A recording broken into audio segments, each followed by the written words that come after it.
Una parte importante de la programación es repetir operaciones simples para hacer tareas más complejas.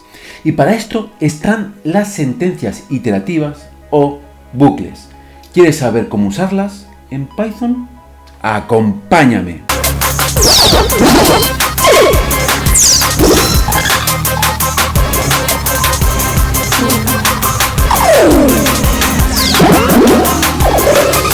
Bienvenidos al curso MOOC de programación en Python de la Universidad de Alicante. Me llamo José Manuel Gómez y hoy vamos a ver los bucles en Python. En este vídeo voy a utilizar bucles o sentencias iterativas indistintamente, pues realmente son términos sinónimos en el ámbito de la informática.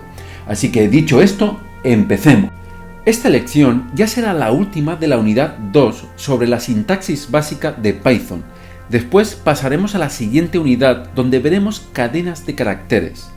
La primera sentencia iterativa a conocer es el while, que significa mientras. Mientras se cumpla esa condición, repetiré las acciones del interior del bucle tantas veces como sea necesario hasta que deje de cumplirse. Para ver un ejemplo del while, vamos a volver al ejercicio menú.py, al ejemplo menú.py que vimos en el vídeo de condicionales. Lo ideal, este programa lo que hacía es... he ejecutado otro programa. Este programa lo que hacía, si ejecutamos el menú, era sacarnos un menú y si yo tocaba cualquier cosa, por ejemplo el 7, pues me salía un mensaje de error y salía del programa. Pero ¿y si lo que queremos no es que salga del programa, sino que nos vuelva a aparecer el menú? Que nos vuelva a aparecer el menú y que podamos escoger otra opción. Y solamente cuando pulsemos salir sea cuando se salga del programa. Pues la opción, el while es perfecto para esto. Por ejemplo, yo voy a poner una variable opción igual a 0, a la opción 0, y después, mientras la opción sea distinta a 5, que es salir, pues yo voy a repetir todo esto. De esta forma, todo esto estará dentro del while. Voy a poner aquí un salto de línea porque me está dando esta advertencia.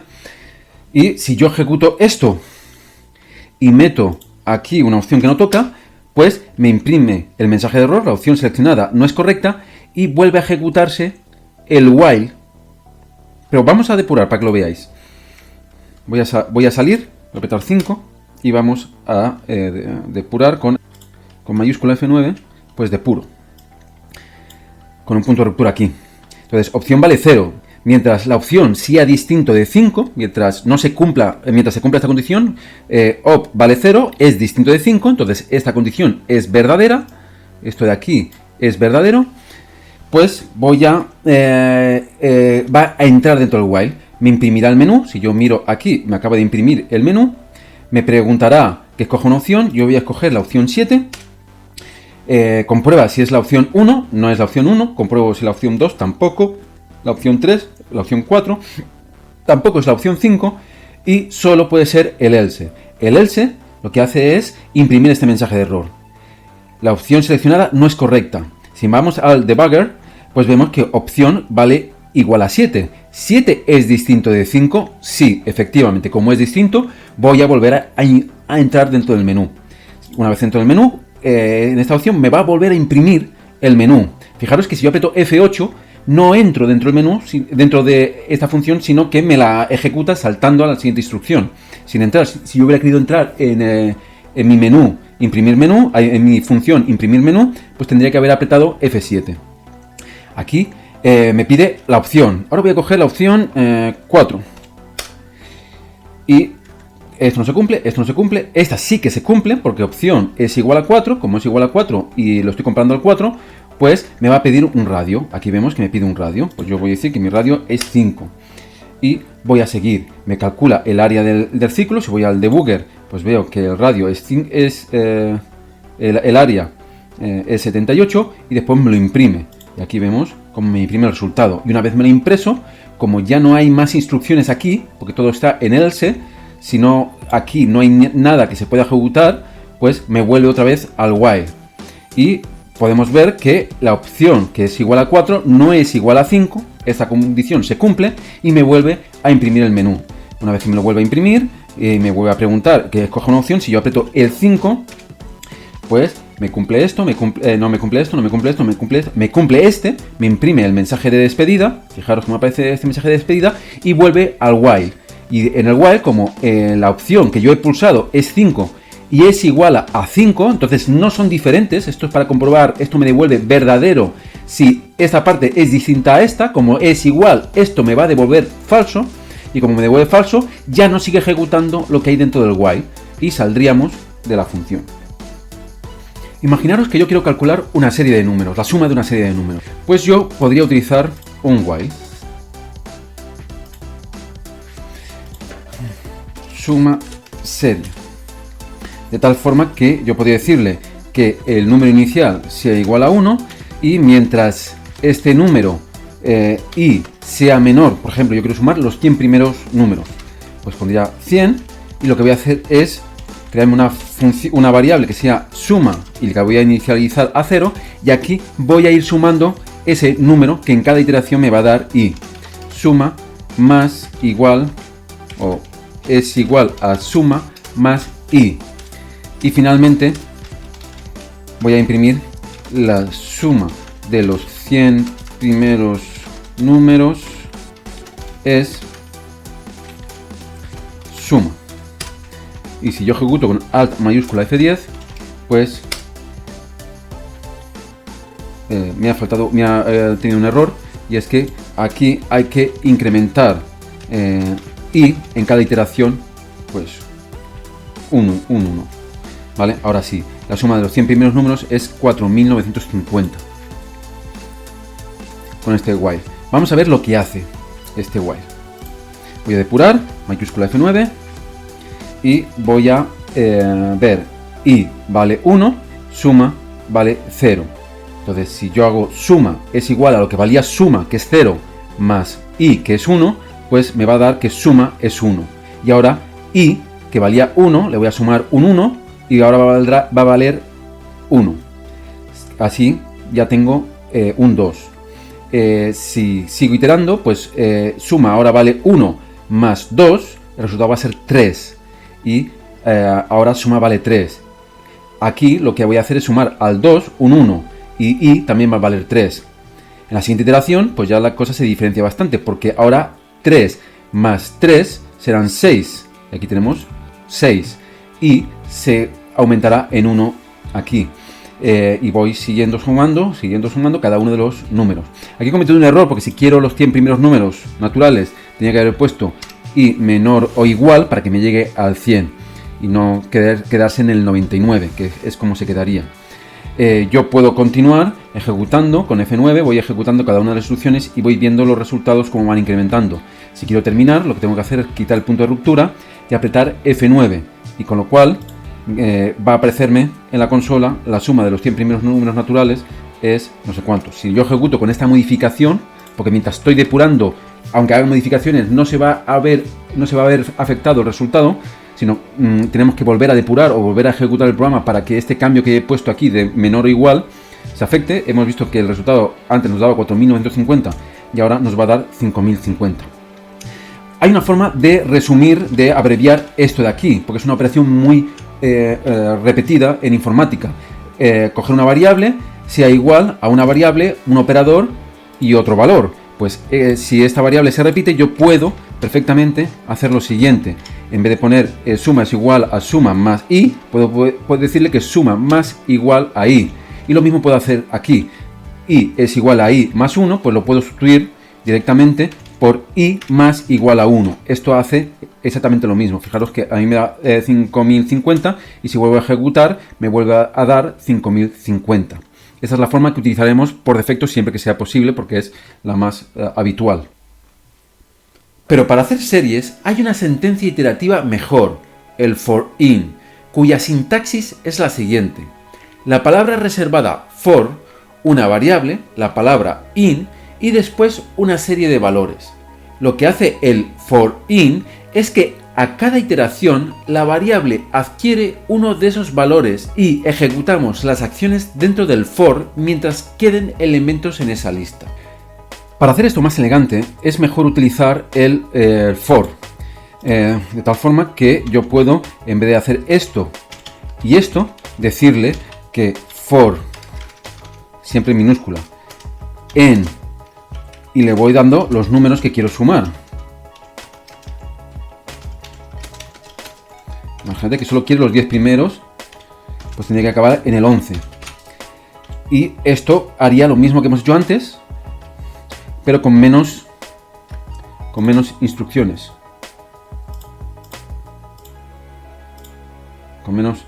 Con menos instrucciones. Y me diría que la suma de los 10 primeros números, en este caso, pues sería 66. Claro, eso es un problema a la hora de que la lista fuera muy larga. Si yo quisiera llegar al 100, pues sería un problema ir añadiendo números así a mansalva. Veremos cómo solucionar esto utilizando el for. Pero ahora veamos otro ejercicio, que será lanzar saludos. Vamos a lanzar saludos a distintas personas. Voy a crear un nuevo fichero que voy a llamar saludos, y lo que voy a hacer es for nombre in, y en vez de poner números voy a poner nombres de personas: José, María, Luisa, Miguel, y después pondría 2 puntos y después imprimiría el saludo. Por ejemplo, hola, y después pondría la variable que en cada iteración valdrá una de estos valores. Vamos a depurar. Voy a poner el punto de ruptura aquí y voy a apretar Alt mayúscula F9 para seleccionar lo que quiero depurar, que va a ser saludos, y vamos a ver lo que va saliendo. Si yo ejecuto esta sentencia, nombre valdrá el primer elemento de la lista, que es José, y cuando yo mira por consola y ejecute este print, pues me va a salir hola José. Si yo en la siguiente iteración va a valer el segundo. Si ejecuto esto, veremos que aparece María. Si yo miro en la consola, cuando imprima este mensaje va a aparecer hola María, porque la variable nombre ha cambiado. Si yo ejecuto otra vez esta instrucción, pues nombre ha cambiado, ahora es Luisa, y si imprimo, pues será Luisa, y así hasta que llegue a Miguel. En el momento que llegue a Miguel, como ya no hay más elementos de la lista, el programa se acaba. Ya hemos hecho una lista de saludos de personas con esta instrucción tan sencilla. Claro, el problema es que si quiero hacer un proceso iterativo con muchos números consecutivos, la lista se hace muy larga o tenemos que utilizar el while. Pero hay una opción mejor: utilizar como lista iterativa la función range, que significa rango. Esta función nos permite construir una lista de números que vaya desde inicio hasta el número anterior a fin, incrementando el número en cada iteración, lo que definamos en el parámetro incremento. Si no se pone este parámetro, entonces incrementará en 1. Y si no ponemos inicio, entonces irá desde 0 hasta fin menos 1. Parece complicado, pero es más sencillo de lo que parece, y lo veréis con los siguientes ejemplos. Hemos visto que hacer una lista muy larga de cosas que yo quiero sumar o que quiero repetir cuando son números naturales, pues es un poco coñazo. Lo que hay que hacer es mejor utilizar la función range, que nos permite, por ejemplo, si yo quiero sumar los 100 primeros números, pues podría poner range de 101, con lo cual me sumará desde el 0 hasta el 100, hasta el valor que yo ponga aquí, menos 1. Si yo ejecuto este programita con Alt mayúscula F10, pues me saldrá que es 5050. Pero claro, me está sumando al 0, que yo no quiero que me sume el 0, pues voy a poner un 1 aquí, que vaya desde 1 a 101, porque sumar el 0 no tiene sentido. Pues haría esto. Si yo quiero que me sume de 2 en 2, en vez de 1 en 1, por ejemplo, los números impares del 1 al 100, pues yo tendría que hacer aquí que el incremento fuera de 2 en 2. Vamos a depurar esto para que lo veáis más claro. Con mayúscula F9, pues veremos que inicialmente que suma vale 0, y va a valer 1, porque este es el valor inicial del rango, 1. Me va a sumar un 1 a suma. Después va a incrementar en 2, entonces en vez de pasar a 1 va a pasar a 3, en vez de pasar a 2 va a pasar a 3 y va a quedar pues esto, un 3 y va a sumar ese 3. Ahora va a pasar a 5 y va a sumar ese 5, va a pasar a 7 y va a sumar ese 7. Fijaros cómo va incrementando de 2 en 2. Esto es lo que puede hacer el range. Fijaros cómo queda el código muy elegante. No hace falta poner una lista de números muy alta porque con el range solo nos hace falta decir el inicio, el final y el incremento. El inicio y el final son optativos. Por lo tanto, si no lo pongo, solo me hace falta poner el 100. Si no lo pongo, siempre empezará a contar desde el 0 y siempre incrementará en 1. Yo puedo hacer que incremente de 5 en 5 y el resultado sea completamente distinto. Por ejemplo, me daría 970 porque me va sumando de 5 en 5. Si depuramos, pues vemos que el primer valor valdrá 1, pero el siguiente valdrá ya 6, y el siguiente 11, y el siguiente 16. Vamos a imprimir una tabla de multiplicar. Para eso voy a crear un nuevo proyecto, un nuevo archivo, file new, tabla multiplicar.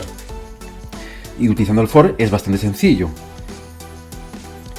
For i in range de 1 hasta 10, tengo que poner el 11 porque me va a llegar hasta ese número menos 1, y quiero multiplicar, por ejemplo, quiero utilizar la tabla de multiplicar del 5, por ejemplo, tabla 5. Pues yo voy a hacer print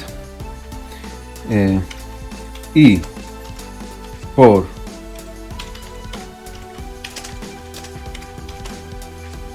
tabla es igual a i por tabla. Con esto, tan sencillo, alt mayúscula F10, pues si no me he equivocado, pues me va a multiplicar, me va a pintar una tabla de multiplicar. 1 por 5 es 5, 2 por 5 10, 3 por 5 15 y así sucesivamente. Podemos interrumpir o saltarnos las sentencias con los comandos break y continue y así controlar el flujo de ejecución dentro de una iteración. Yo siempre recomiendo evitar el uso de estas sentencias porque hacen la lectura del código menos clara, pero en ocasiones puede que nos interese usarlas. Pero veamos cómo funcionan estas dos sentencias. En Python, una lista de valores también es una cadena de caracteres. Por lo tanto, en vez de poner una lista de números, yo puedo poner una frase entre comillas, de tal forma que en cada iteración la variable val tomará una letra de la frase. Veamos un ejemplo. Para ver el siguiente ejemplo, pues voy a crear un nuevo archivo, Python file, y vamos a ver for cadenas. Vamos a iterar sobre cadenas de caracteres, que esto es muy curioso. Por ejemplo, si yo for c in torpedo, yo en cada iteración c va a valer una de las letras de esa cadena. Por ejemplo, si yo imprimo c, pero en vez de terminar con salto de línea, termino con un espacio, pues vamos a ver cómo me va a separar cada palabra, cada letra con un espacio. Al mayúscula F10 por cadenas. Y vemos que aparece torpedo. Si yo depuro, para que lo veáis más claro, mayúscula F9, y vemos que tiene cadena, que tiene la variable C. La variable C en la primera iteración tiene la T, me imprime C con un espacio a continuación. Si vemos en la consola me imprime C y aquí hay un espacio. En la siguiente iteración C valdrá O y me imprime ese O. Podemos verlo en consola, como va imprimiendo. Ahora vale R y me imprime R, ahora vale P y me imprime P, y va cambiando el valor. Como le estamos imprimiendo letra por letra y no estamos haciendo saltos de línea, sino que cuando termine el print lo que quiero que me imprima es un espacio, pues me va separando las letras con espacios. Pero imaginaros que, por la razón que sea, en el código anterior yo quiero que cuando encuentre la palabra de, las iteraciones se paren y deje de imprimir letras. Puedo hacerlo mediante el break. De esta forma, cuando la condición del if se cumpla, es decir, cuando val sea igual a una d, el programa ejecutará el break y la iteración se romperá saltando a la primera sentencia después del for e ignorando el resto de elementos de la lista. Hemos roto el bucle. Para hacer el siguiente ejercicio voy a copiar esto mismo aquí abajo para que me haga más cosas. Voy a quitar el punto de ruptura para que no me moleste, así de puro.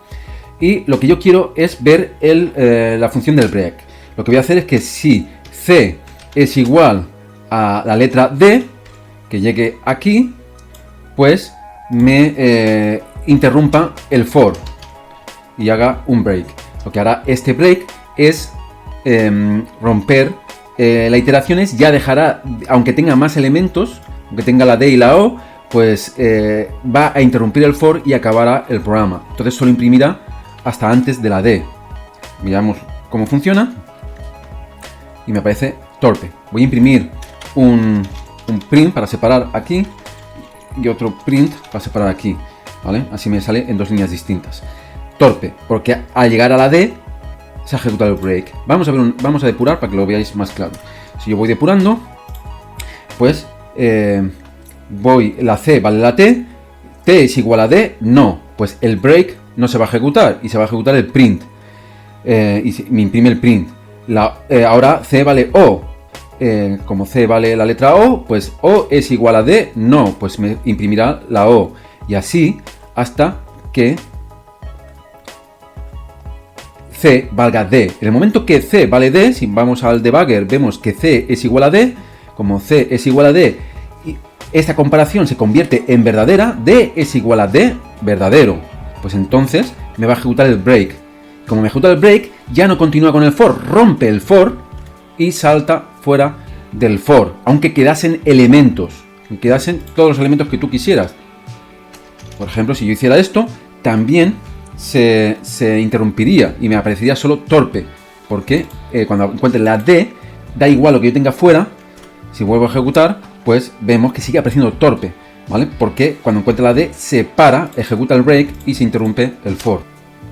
Por otra parte, si lo que queremos es que cuando encuentre una R, lo que haga sea ignorar el resto de instrucciones, pues lo que haríamos es utilizar el continue, que en el caso de cumplirse la condición no ejecutará el resto de instrucciones que tenía el for y pasará directamente a continuar con el siguiente elemento de la lista. Para ver un ejemplo del continue, pues lo que voy a hacer es copiar esto y en vez de...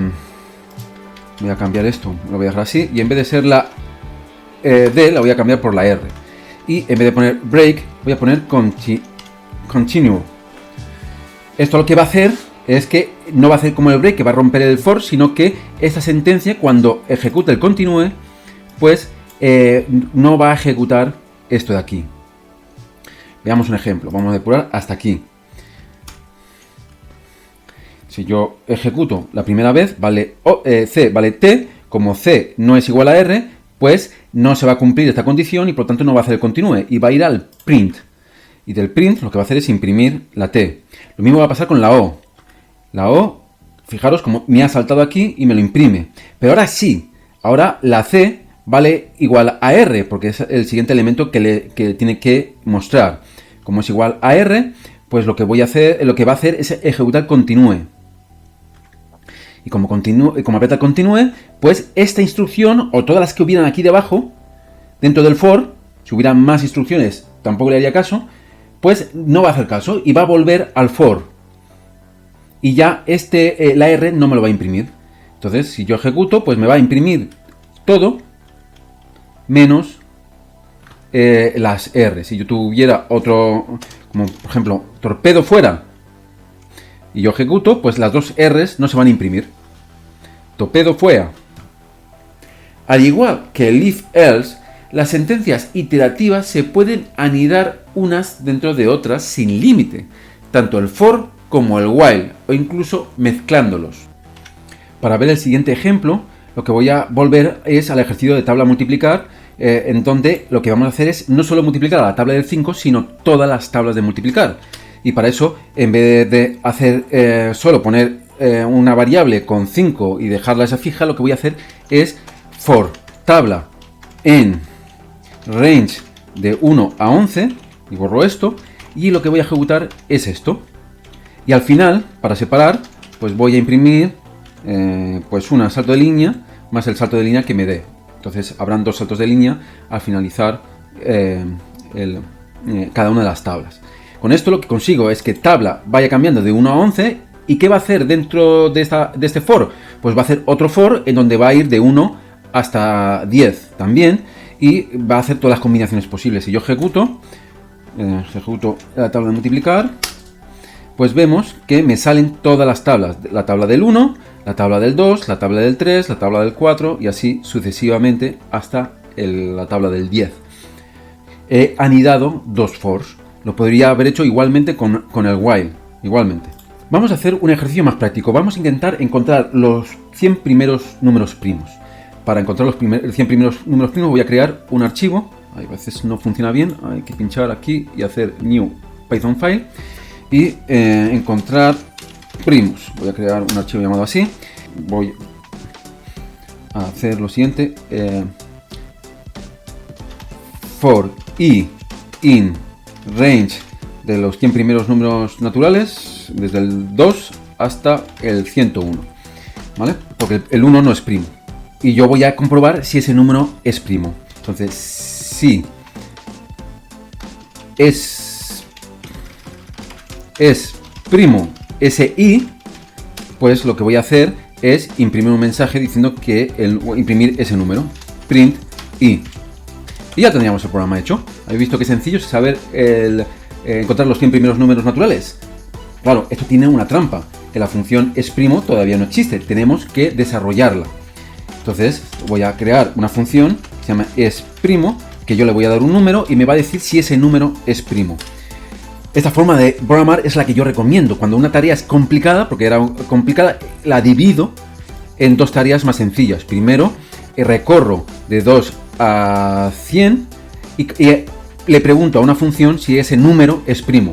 Imprimo ese número.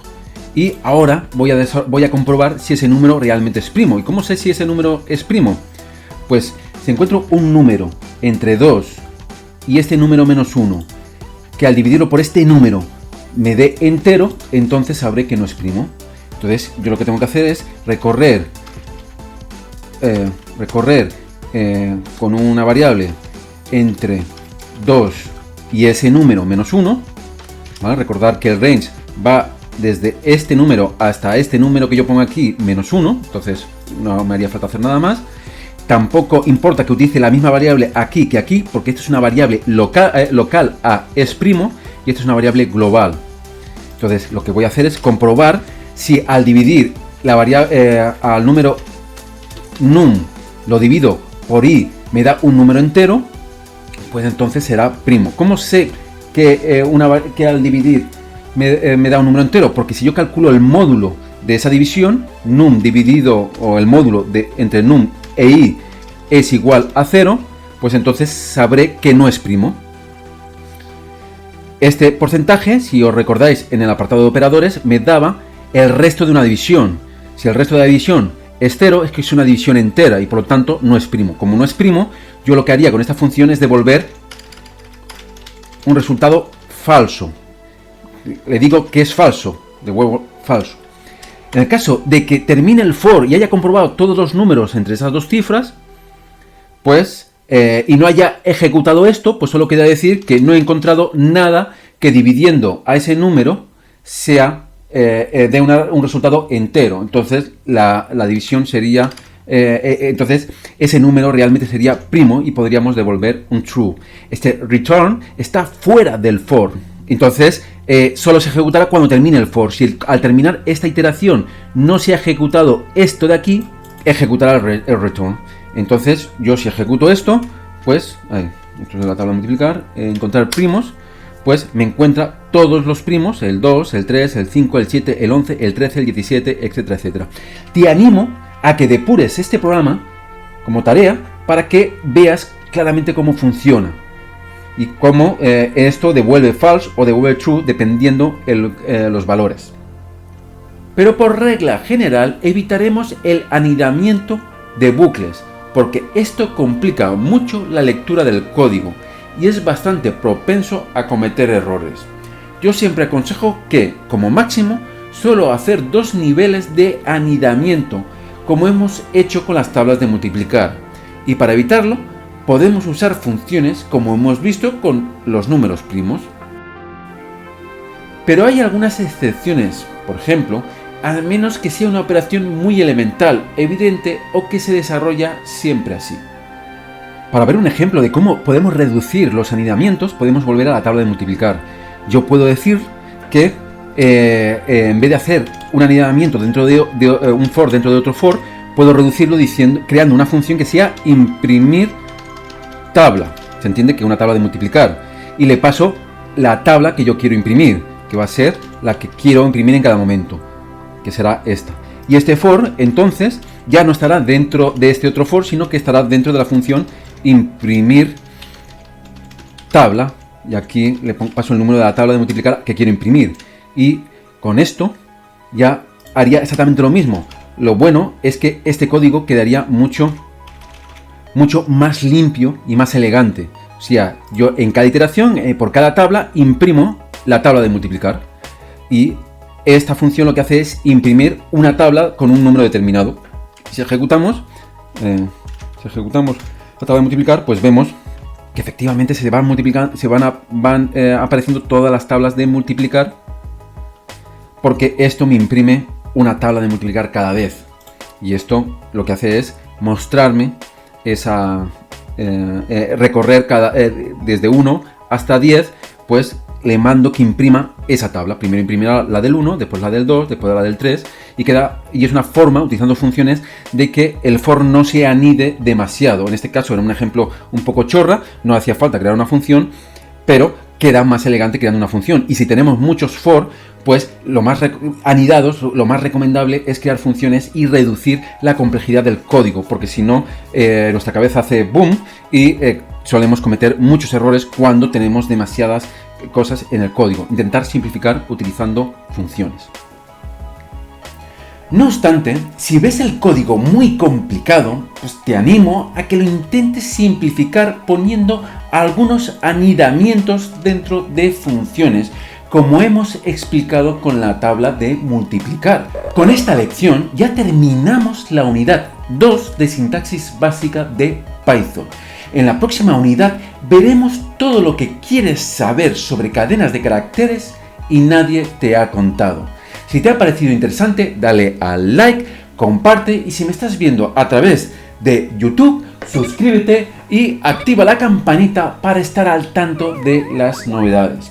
Y recuerda, todo gran poder lleva detrás a un gran desarrollador.